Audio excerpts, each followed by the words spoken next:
Today we're going to do something that we don't do often enough, and that is flashing FrSky receivers. Usually we plug them in, we fly them, we never worry about flashing them.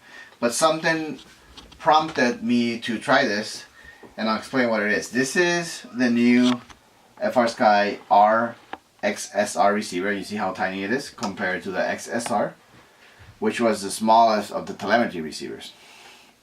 So this thing came out, I got two of them, and I was super stoked because at this size and with telemetry it would be great for racers, because racing frames are usually very tight on space and you want to keep the weight down, and this is small compared to an X4R, but putting it in there is not that easy either because it's kind of big compared to that. But the problem was that when I built this quad, for example, this is a Win 5 with a KISS CC, and I said, you know what, this one I want to tune 100% through the Taranis using the KISS LUA script. I updated my Taranis, got everything down to get it done, and when I plug this in, the quad works, but the Lua script does not. So I was going a little bit nuts trying to find out why, until somebody on Facebook said, no, it doesn't work because the firmware these came with is not compatible with the KISS LUA script. Great. So then I go on the FrSky website to download the new firmware, but there's one, and the one they have does not work. Finally today, they released a new patch that supposedly fixes the problem. And I decided, due to some friends asking me to do this, to do a video to show you how it's done. Now the first thing we're going to do, I got all this information from Oscar Liang's site, and I'm sure a lot of you guys have used his site, so if you want all of this written down on all the steps on how to flash this receiver, that receiver, and D4Rs and a bunch of other ones, go to his page. So go to Oscar Liang's site and search for flashing FrSky receiver, and you should easily find the article.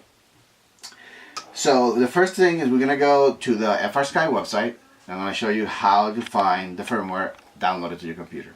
Alright, the first thing we do is we go to the free FrSky website to download the firmware we need.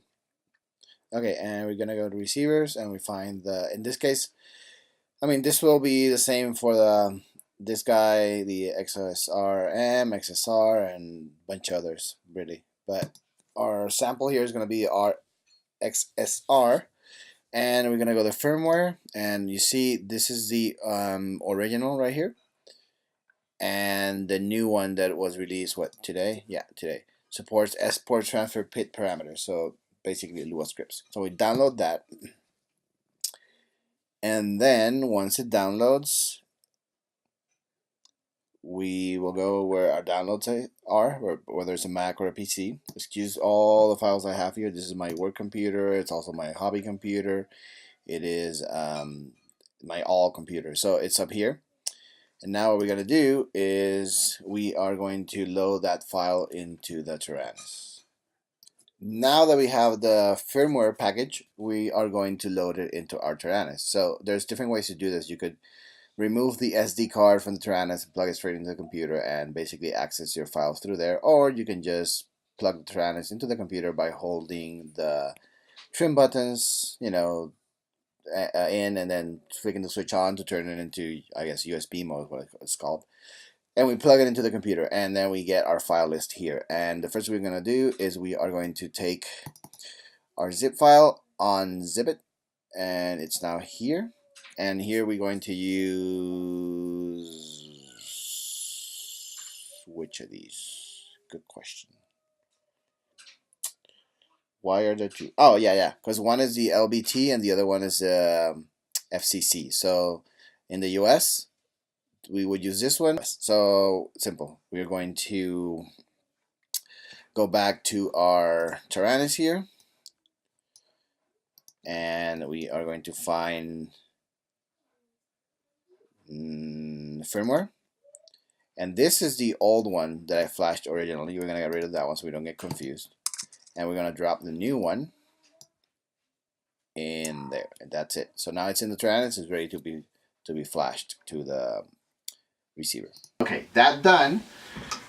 Now that the firmware is in the Taranis, I'm going to show you how to actually flash it. So I have this wire here that basically came with the receivers. It actually came attached to a servo connector, but I removed it to make them individual. Very important. usually the cable order, the pinout is not correct for what you want to do. So depending on you're going to connect it to your quad or flashing, it's better to go like this so that don't just plug in the servo connector. Basically check your pinout to make sure it's correct. This one I already flashed, so what I'm going to do is I'm going to remove the connector carefully without breaking it. Okay. So this is good. We're going to put this one aside. We're going to focus on the one we're going to flash, which is this one. Now if we look at the, this is the XM Plus. I don't have the pinout here, but basically I checked it already. This receiver is actually, R stands for redundancy. So it's meant to actually be like a satellite receiver. Imagine a satellite receiver for Spectrum. And what it does is you plug it as a slave to a master receiver to get, you know, more a better reception. But for mini quads, it's perfect as by itself, like people do with Spectrum with one satellite receiver. Now there's a pin out here to have SBUS in and SBUS out, but we're not using that. This is a smart port. We're going to use smart port to flash it, which is the telemetry input and output, and then power and ground. So based on looking at Oscar's site, we're going to check the pinout on the radio. So the place where you're actually going to plug the receiver to flash it is the little pins in the module bay. So I took out my crossfire in order to access that. If you have any other module back there, then you would have to remove it, or the little door that's back there in order to access this bay. So if we look at Oscar's site, we will see that the pinout goes like this. Antenna, which is the furthest one down, then ground, battery plus, which is VBAT, 6 volt, and ppm. We're not going to use those two.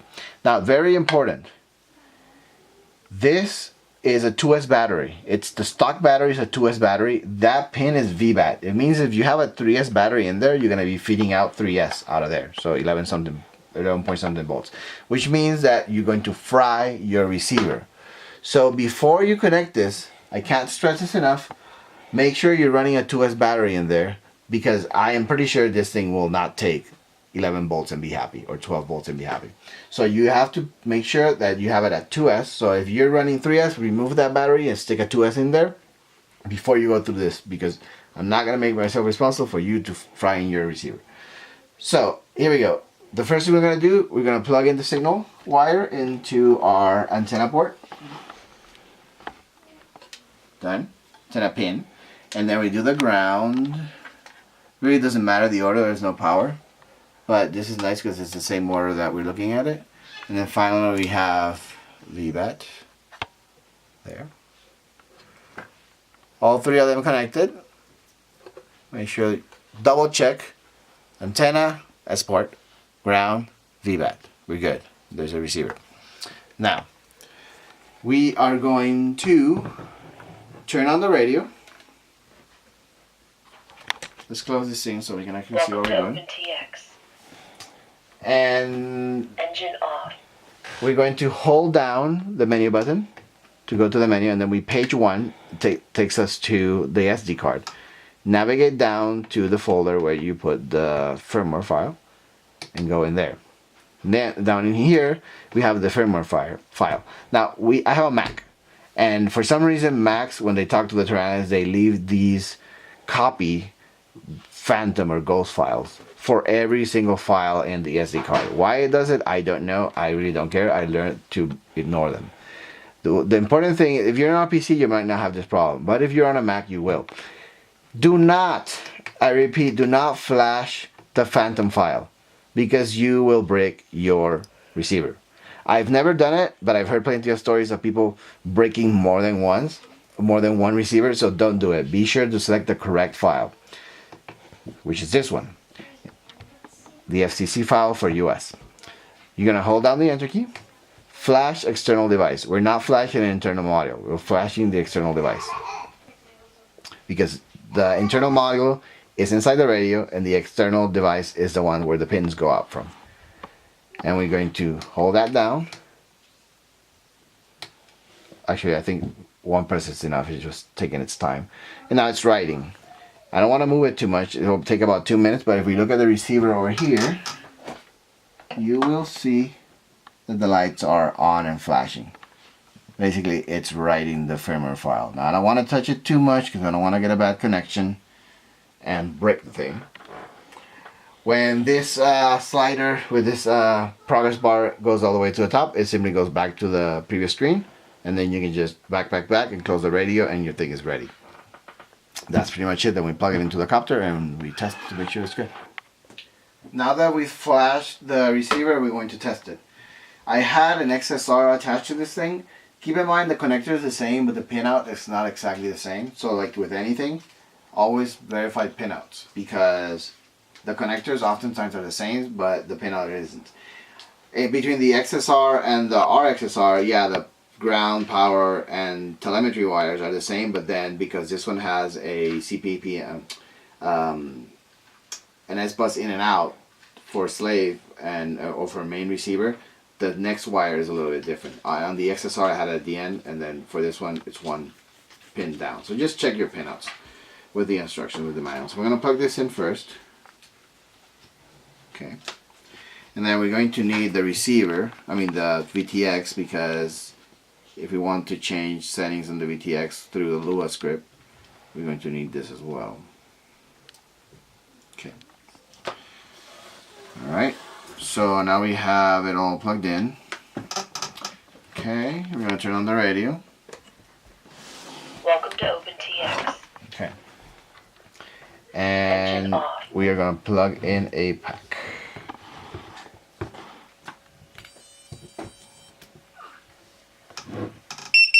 Okay.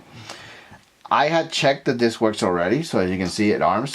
Engine on, engine off. And everything's pretty much set. But what I'm concerned with here right now is basically the receiver. I don't have it protected, so I gotta make sure it doesn't touch the carbon. But we're going to go. Keep in mind, this is the first time I tested it. Last time it did not work. So we're going to go to our Lua script. Hold the menu down. We're going to go to, in the SD card, we're going to go to, my power spot. Here we go, scripts, telemetry, KISS, and it's right here. The CF Lua is the Crossfire Lua, so this is not what we need right now. We need the Smart Port, SP Lua. So, execute. Hold down the enter key, execute, and there you go. I see my PIDs. Before this firmware, those were blanks. So let's say that I want to change my roll P. Oh no. Can you tell I don't use this very often? Okay, one sec. Okay, let's go back. I know one of these will do it. There you go. So roll P. Come on, which one is it? Oh! Uh-oh. I broke it. Let's execute it again. What? Well, this is not going very well, is it? Okay, let's just slow down a little bit. There we go, with the enter. Okay, so we change our PIDs. Let's do 3.1. And then enter. And I know you have to save each screen. And you do it with menu. There you go. Save page. Enter. Saving. Boom. And I heard the FC beep, so that's all good. And now let's do one more thing since we're at this. Let's go. Let's page over to. Oh, come on. Why is that control so weird? Page should be that, but no. They decided to do it differently. Okay, so let's change. Of course. Let's change the VTX. We're at 25 milliwatts, and we are going to change to the channel. So let's go from, let's say, Fat Shark 4 to Fat Shark 1. Okay, and then we save it with, what was the menu? And save page. Done. Fat Shark 1. Brilliant. So yeah, this works. I'm stoked. I can finally fly this guy.